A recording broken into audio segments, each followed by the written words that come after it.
A New Orleans security guard is now unemployed after a shooting over the weekend. Pinnacle Security says that they fired Kia Simmons after shocking video we reported yesterday. Authorities say the video shows her shooting a man 7 times while working at the New Orleans Library main branch. A firearms instructor and security company owner is weighing in about how the incident should have gone down. WDSU reporter Eli Brand spoke with him and has an update on the guard's status. Eli?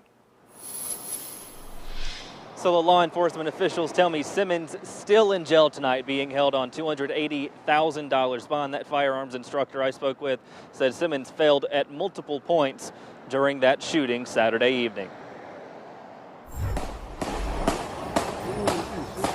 There's so many people that could have been hurt.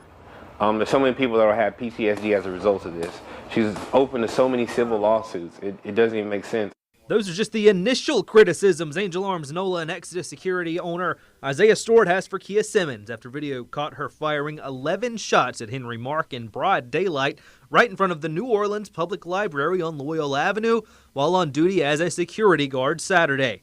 Stewart has been a firearms trainer for years and is a security guard himself. He says he's gone through the 16 hours of classroom training, 8 hours of firearm training, and live fire course Simmons would have had to go through to get certified. He says there are a lot of things Simmons should have done differently. De-escalation is one. How can I, regardless of my emotions and what they're saying to me to trigger me to make me upset, how can I bring this down? De-escalation. Stewart says after a failure to de-escalate, the next mistake started as soon as Mark picked up a brick to throw it at Simmons. He says Simmons took out her gun at the exact wrong time. Now, at that point where he turns around and grabs the brick, now you can present your firearm, right? Because you have no duty to retreat because this brick can cause death or bodily harm. He throws the brick, hits her in the chest or the face. She realizes she's in pain. She's now upset. He realizes what he did.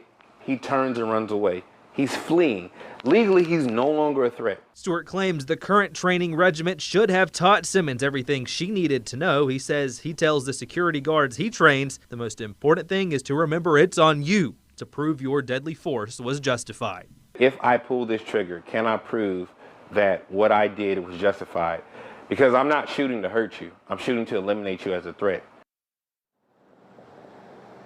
Also spoke to Carl Cezanne. He's the man in charge of the state board responsible for certifying the training for security guards in Louisiana. He says he's currently working on a new plan to overhaul those training requirements, something he says has not been changed since 1985. Reporting live downtown New Orleans, Eli Brand, WDSU News.